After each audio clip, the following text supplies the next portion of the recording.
children. This is Mrs. Anju Malim from Springfield School, Masap Tank, biology teacher for class 8. Children, today we shall continue with the lesson number 3, story of microorganisms, part 1.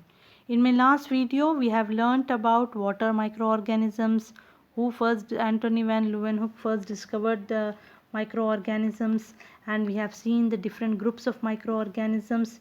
Yes, children, in which that includes the bacteria, fungi, protozoa, algae, and the microarthropods, and also viruses are there. So we have discussed about them. Microarthropods. What are microarthropods? Arthropods means jointed legs. Okay, children. Micro means they are small. But some microarthropods are very important for the soil. They help in increasing the soil fertility by decomposing the biomass through digestion. These microarthropods are to be found on our skin, eyelids, beddings, rugs, etc. Some microarthropods cause the diseases like scabies. Scabies mites are there, they cause the scabies. They are minute sized arthropods and are also called joint-legged animals. Now these are the examples of the microarthropods: Daphnia, scabies mite, cyclops. When we come to the next group of the microorganisms, viruses, it is very important. Yes, children, what are the examples? HIV, you know HIV virus caused the disease called AIDS. Acquired immune deficiency syndrome, AIDS. You have heard about the AIDS? It is caused by the HIV virus. Tobacco mosaic virus, coronavirus. You are familiar with the corona? Now in this pandemic, every day we hear in news about the coronavirus, right? So we will learn what are viruses first. Viruses are very interesting type of microorganisms. They behave like non-living things when they are outside a living cell. Means when they are anywhere lying in the atmosphere, they are like dead. But they behave like living organisms when they are inside the host living cells. Once they enter into the living organisms, they behave like the living organisms and reproduce like bacteria. They can be only seen with powerful electron microscope, and diseases like polio, chickenpox, smallpox, AIDS, COVID-19, swine flu, etc. are caused by viruses. So children, now you know that these viruses, they are very, very harmful. They cause the various diseases. Now you can see here tobacco mosaic virus, HIV virus, and this last one is coronavirus. Now when we talk about the COVID-19, do you know what precautions we have to take? Yes, children? Very good. We have to maintain the social distance. We have to stay home and stay safe. We have to use the mask whenever we are going out, and we have to keep on washing our hands or use sanitizer. And the most important thing is take the vaccination.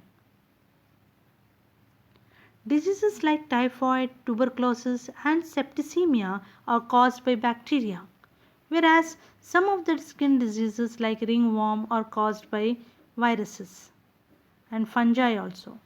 Diseases like malaria, amoebiasis are caused by protozoans, and scabies is caused by scabies mite, that is microarthropod. Whether microorganisms are useful or harmful, explain. Microorganisms are useful because they help in making the food tasty. They are used as biopesticides to kill the pest. Several bacteria helps in the process of the sewage treatment, and also I told you they are useful when in making the curd. They are helpful in the digestion of our food in our intestine. But some are harmful because they cause dreadful diseases. They spoil the food, causing the food poisoning. They block the water pipes. Actually, microorganisms are they are eco-friendly because they help in keeping the environment clean by decomposing the waste and the dead matter. So microorganisms are very, very important role in our life. Why the cooked food spoils soon but not the uncooked food? Yes, children, this question is also important. Raw or uncooked food have enzymes protecting them from environment. During heating, all these enzymes get destroyed. So the ingredients used during the cooking food also increases the spoilage. Understand? The raw food does not get spoiled as faster as the cooked food, because when we are cooking them we are spoiling the enzymes present in them. What type of microorganisms we can observe in pond water? Usually pond water consists of bacteria, algae, fungi, etc.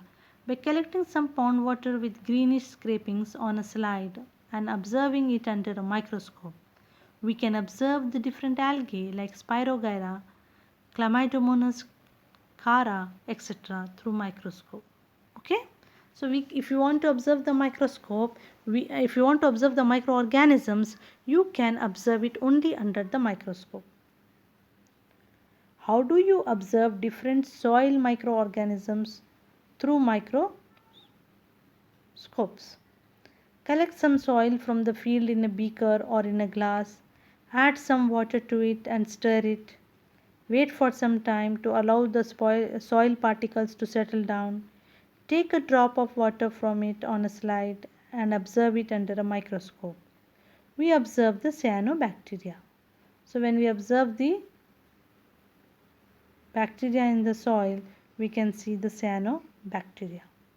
Today we have learnt about the microarthropods with examples, different types of viruses, diseases caused by different microorganisms, useful and harmful microorganisms, and we have seen how to observe the microorganisms in soil and pond water.